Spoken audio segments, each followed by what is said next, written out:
सुदामा जी ने भगवान श्री कृष्ण से कहा कि प्रभु मैं आपकी माया को देखना चाहता हूँ, कैसी होती है वो माया। भगवान श्री कृष्ण ने कहा ठीक है, कभी देख लेना। चलो पहले गोमती में स्नान तो कर लें। स्नान करने के लिए उतरे। भगवान श्री कृष्ण तो स्नान करके आ गए। फिर सुदामा जी स्नान करने के लिए गोमती जी में उतरे और जैसे ही डुबकी लगाई उन्होंने देखा कि नदी में अचानक बाढ़ आ गई है और मैं बहता चला जा रहा हूँ। बहते बहते बहुत दूर के बाद किसी दूसरे राज्य के किनारे लगे। वहाँ उन्होंने देखा कि लोगों की बहुत भीड़ लगी हुई है और जैसे ही नदी से बाहर वो निकले कि एक हथिनी ने उनके गले में माला डाल दी। अब सब लोग बोलने लगे महाराज की जय हो, महाराज की जय हो। अब सुदामा जी सोचते हैं महाराज की जय हो, ये क्या हो रहा है। तो उन्होंने पूछा क्या है। बोले कि आप हमारे देश के राजा हुए, हमारे राजा जी की मृत्यु हो चुकी है।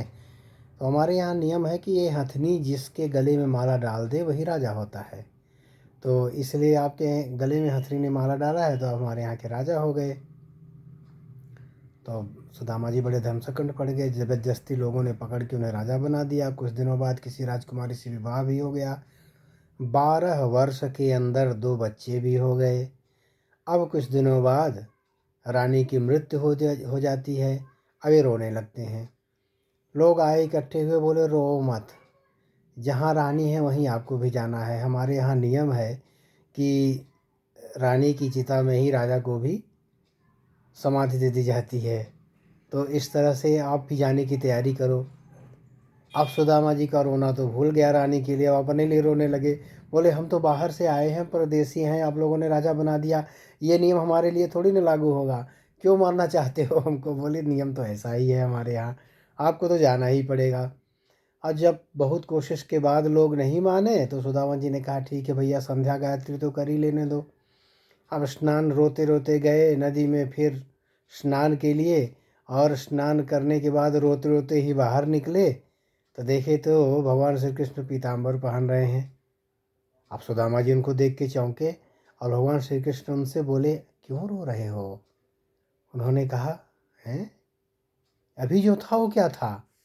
भगवान श्री कृष्ण ने कहा था कि क्या देखा। अरे जो बहुत कुछ देखा वो कहाँ गया। भगवान श्री कृष्ण ने कहा यही माया है, यही माया है। कह के सुनाता तो तुम्हें विश्वास नहीं होता, इसलिए जो स्वयं अनुभव किए हो तो कभी भूलेगा नहीं। स्वानुभूत जो तथ्य है वह भूलता नहीं है। माया का अर्थ ही होता है माँ माने नहीं, या माने जो नहीं है वह दिखाई दे। भगवान में आरोपित होती है यह माया, भगवान को तो छू नहीं सकती। तो भगवान के आभास से यह माया उनसे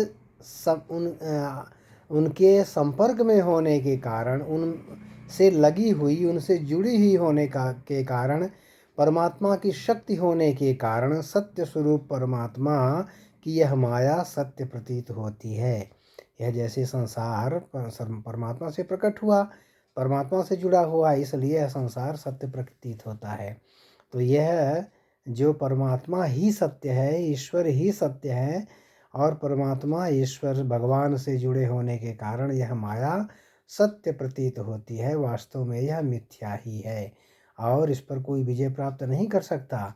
सिर्फ परमात्मा के भजन से नारायण चाहें तो वही, भगवान चाहें तो वही इससे पार पाने का उपाय बता दें, उपाय कर दें, पार लगवा दें। बाकी इससे पार पाने का दूसरा कोई उपाय नहीं है। बहुत बलवान है। अव्यक्त नामनी परमेश शक्ति। शंकराचार्य जी, आदि शंकराचार्य जी ने विवेक चूड़ा में कहा इसकी परिभाषा आगे, यह अव्यक्त है, परमात्मा की शक्ति है माया। तो इस तरह ज्ञानानुमेया सुधियु माया यया जगत सर्वमुदम प्रसूयते। तो यह त्रिगुणात्मिका है और संपूर्ण संसार को प्रकट करने वाली परमात्मा की शक्ति है। यह प्रकृति का कार्य होता है, ये माया का ही कार्य प्रकृति होता है। तो इस तरह से भगवान की शक्ति होने से इस माया को जानना